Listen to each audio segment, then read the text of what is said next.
Hello and welcome everyone. I'm Mr.Basant and welcome to Time School of Media's podcast, a platform where you can get the best of the both worlds. So basically, every day at Time School of Media is an adventure. Someday we are having guest lectures, while someday we are having workshops, and someday we are having field trips. It's adventurous, right? And today is just yet another adventurous and exciting day. And today on the show, we have none other than Mr. Basant Rathore with us, who is the Senior Vice President of Strategy and Brand Development at the Jagran Group. Now, Mr. Rathore has been in the media industry since the past 20 years, and in that span of 20 years, he has worked with some prominent names in the industry such as Ogilvy, Mudra, Mindshare, Madison. So, guys, please welcome Mr. Basant Rathore. Hello, sir. Thank you. How are you feeling? Oh, great, yeah. Feels good to be here. So, it feels good to be on this show? Yeah, wonderful. Good to be on the campus. Even better to be on the show. Okay, sir. So, I have a few questions for you which our listeners are really interested to know about. Firstly, can you please give us a brief of your role at the Jagran Group and what all goes behind that? I look after strategic planning, brand management, and business development planning for the group.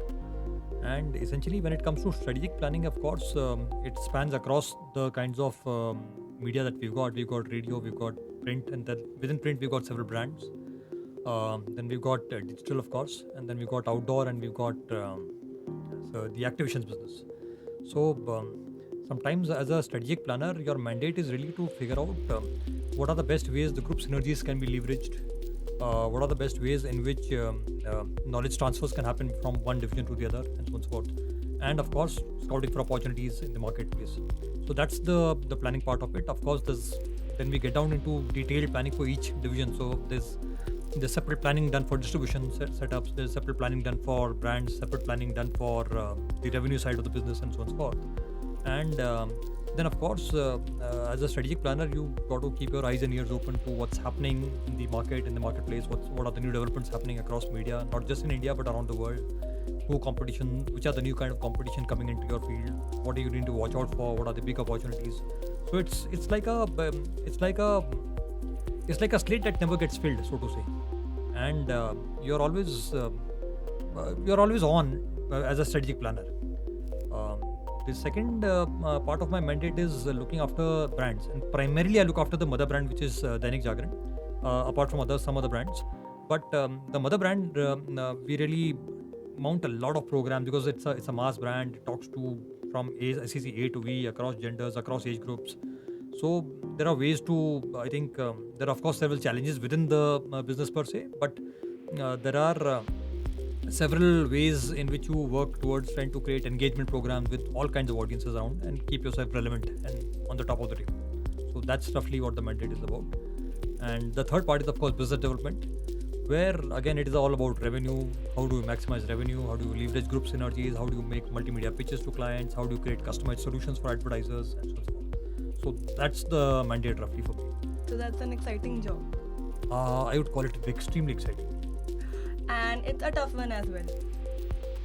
Tough if you look at it from outside, but extremely exciting because every day is a new day. Every day when you walk into office, you say, today what am I going to be doing new? Because you get a chance to work across different kinds of categories, you get a chance to work across different kinds of departments, you get a chance to talk to different kinds of people from different domain or different domain experts. And that actually what keeps us excited about the job every day. And I think I've been here for the last 18, 19 years now, and not a single dull day.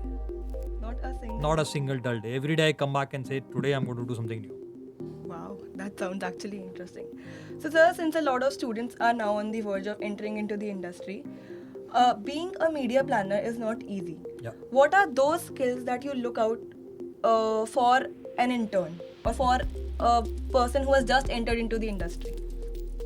I think first and foremost, as young people who enter the industry, I think come with that's my personal perspective, and which is what I look for whenever new people join my team, is to inculcate a great attitude and a willingness to learn.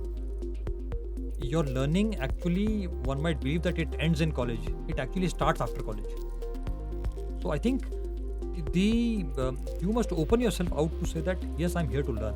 And I think that attitudinal shift is extremely important.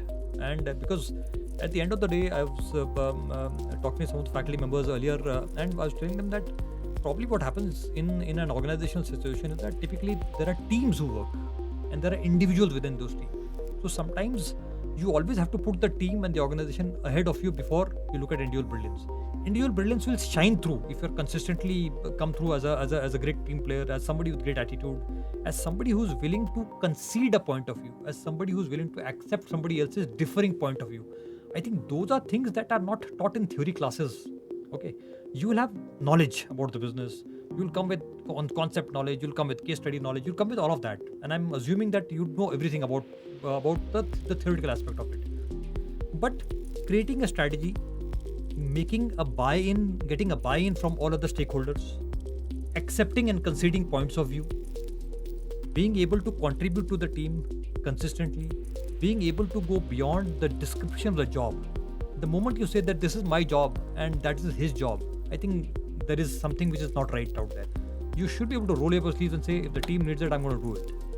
I've had, for instance, I've worked with lots of people in my day-to-day remit, and I've had very senior people who've actually gone down to, for example, if some event is being organized, one small insight somebody had and said ki it's summertime, peak summertime, आंधी चलेगी. So the general manager of the unit, he said the ground has to be watered. He took it on himself and got a pipe and started doing that because everybody else was busy. So I'm saying it's not about somebody senior doing something which is not what he's supposed to do. The point is, you should be open and aware to figure out things which are beyond the written word. You should be open to do things that are beyond your job mandate and be able to ensure that the team's success is my success. I think those are the attributes that one really looks at. So a great attitude and a great mindset, a willingness to learn, and of course, being patient. And that's very difficult because young people nowadays would want to believe that we've learned everything, we're on the job. Why can't I become a manager in 2 years, or why can't I get that position or that profile in another 1.5 years? You should be able to go through the grind. So that's roughly what I would look at. Thank you so much, sir. And adding on to what you said, that you need to go beyond your job description. Okay. So, sir, there's this saying called "Jack of all trades is master of none." So, what do you believe in today's scenario? Should anyone be master of one, or should they be jack of all trades? In fact, I would say because you are dealing with so many kinds of people, that you will need to have people handling skills. For example, the kind of work that I do. For example, if I'm right now, if I wear my brand manager's hat, and if I'm looking at Jagran, at a one point in time, I'm talking about imparting cultural values to society or to young citizens. At the same point in time, I'm trying to create a game for a certain kind of segment. I'm organizing a youth parliament for another thing, and then I'm organizing a film festival. I am no expert at cinema. I am no expert in parliamentary politics. I am no expert in creating value-oriented content for young kids. But I make it a point to hire like-minded people. I make it a point to hire the right kind of people, or outsource that kind of specialty, so that the program gets its due. At the same point in time, now, while I'm the decision maker, but I must respect this expert that I've got on board. I must respect that opinion rather than foist my own opinion on it. So what happens is, when you start talking to multi-talented, multifaceted people from across disciplines, you tend to broaden your own horizon. Over a period of time, you might call it jack of all trades, but after some time, when you continuously at it, you become the master of all trades. And that's how you should really program yourself. So what is the one thing that you feel that our generation lacks and that shouldn't happen? I've got 2 young kids myself, my daughter, and I don't know that they'll be listening to this, but I think patience is the single most important virtue. I think you live in an era which is here, now, right now kind of an era. I think a little bit of patience is very, very critical. A time to pause, a time to think, and be willing to go through the grind. I think that's it. It's a tough ask, given the instant world that you're living in. You can instantly talk to anybody anywhere in the world, instantly snapping things, instantly chatting with people, instantly ordering food. doing so many things in an instant that you also want everything in personal life also to become instant, and that's really a problem. So I think please learn to play the waiting game.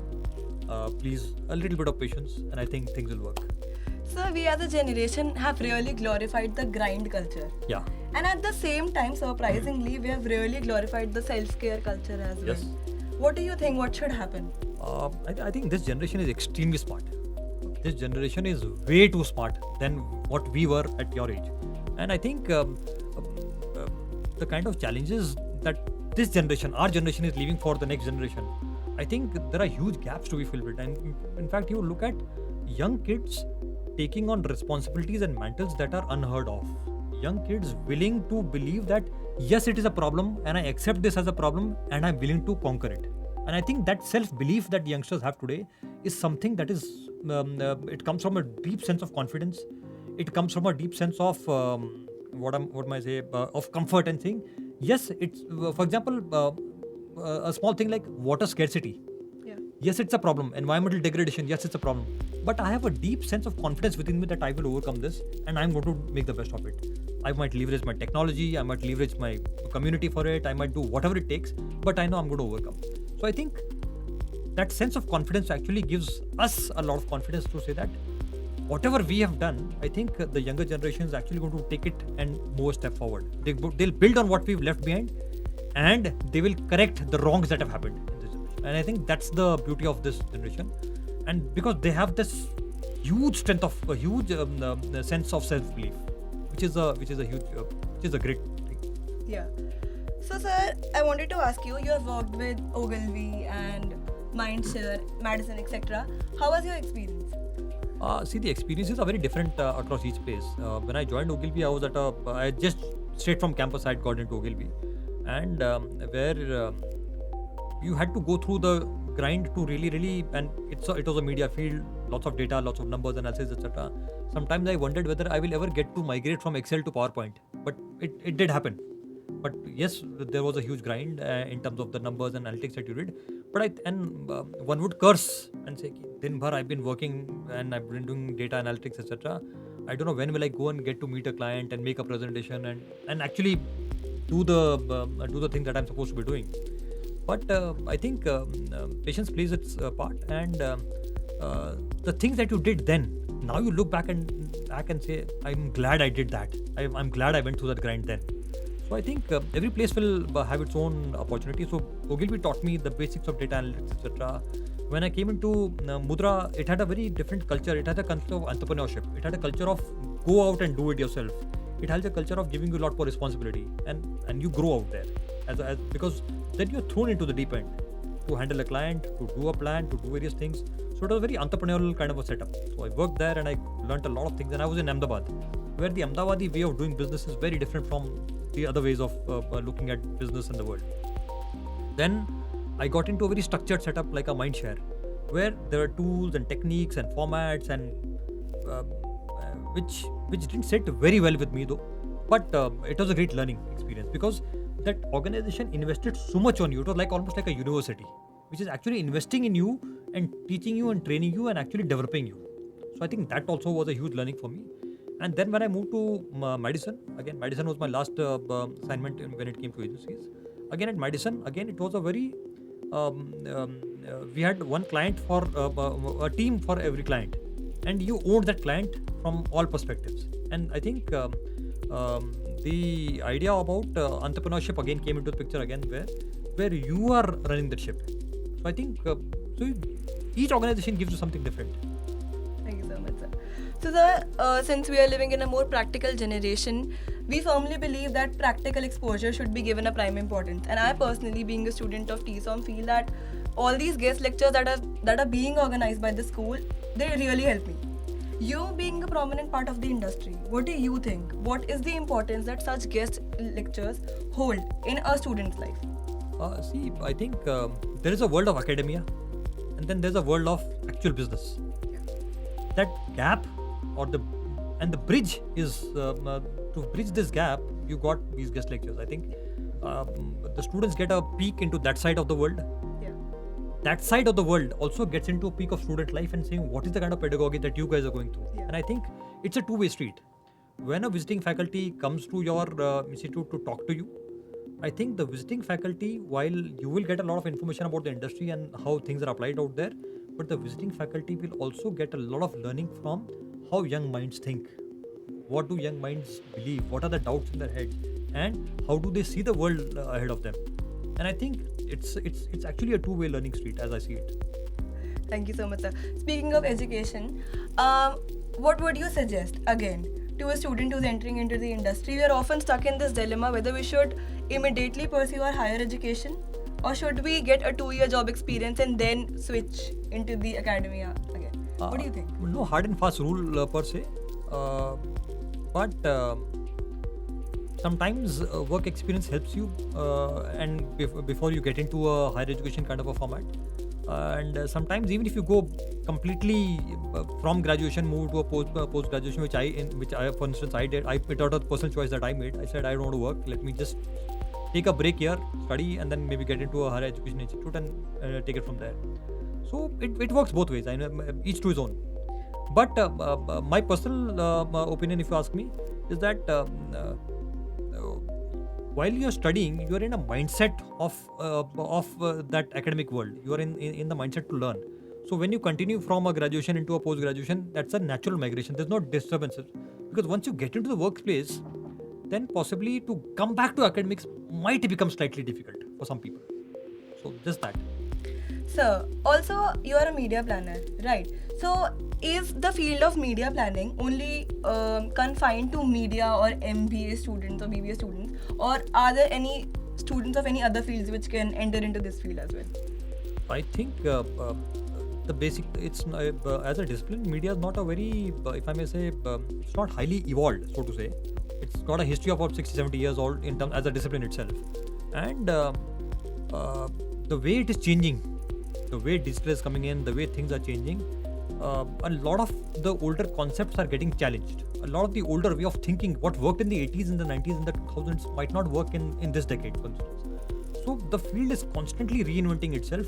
New people with new ideas from any field can actually come in and make a difference, because media is not in isolation. I see media as a part of the marketing team. It is an extension of the marketing team. I am the last link to the consumer at the end of the day. Okay, and therefore, not just data experience or not just media concept experience is going to help me. My life experiences, how consumers buy, how people think, what people do across various categories, what are the consumer paths to purchases, etc. If I have an interest in that area and I know how consumers decide what they buy and when they buy and how they buy, if I'm able to influence those journeys, then my job as a media planner is what it is supposed to be. So, so I don't see anything that an MBA student can't get into media, or somebody from a different discipline can't get into media. Even a psychology student has space in media, as I see it, because you understand consumers and mindsets and how people behave and why they behave the way they do. If you understand that, then you got half the trick solved. So, per se, a BTech student can also get into Absolutely. No issues at all. Okay, thank you so much, sir. That was some really great insights. Also, sir, you have achieved a lot of things in your entire span of 20 years. So, what is that one achievement that you are the most proud of?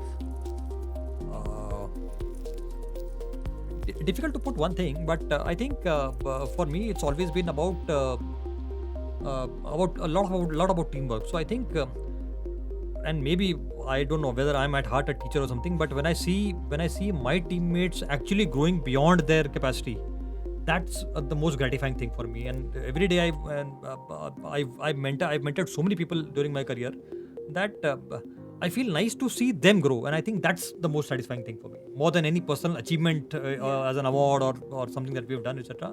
But when people who work with me, they grow, that's most satisfying. Okay, sir. So thank you so much for answering all those questions. And that was some really, really amazing insights. And I got to learn so much from you. Thank you. Thank you. Before ending the podcast, I have just one question for you. So, for all those media and advertising aspirants out there, what is that one message that you would like to give? Just be willing to learn, be willing to wait. That's it. Thank you so much, sir. Thank you so With that, we come towards the end of this podcast. I hope you guys liked it, and I hope you guys were able to know some great insights about the industry from the expert himself. With that, this is Upsita Bhaskar signing off. Thank you so much, sir, for being on the show. I My hope you pleasure. enjoyed it. Thank you so much. Absolutely wonderful. And we'll meet you in the next episode. Bye bye.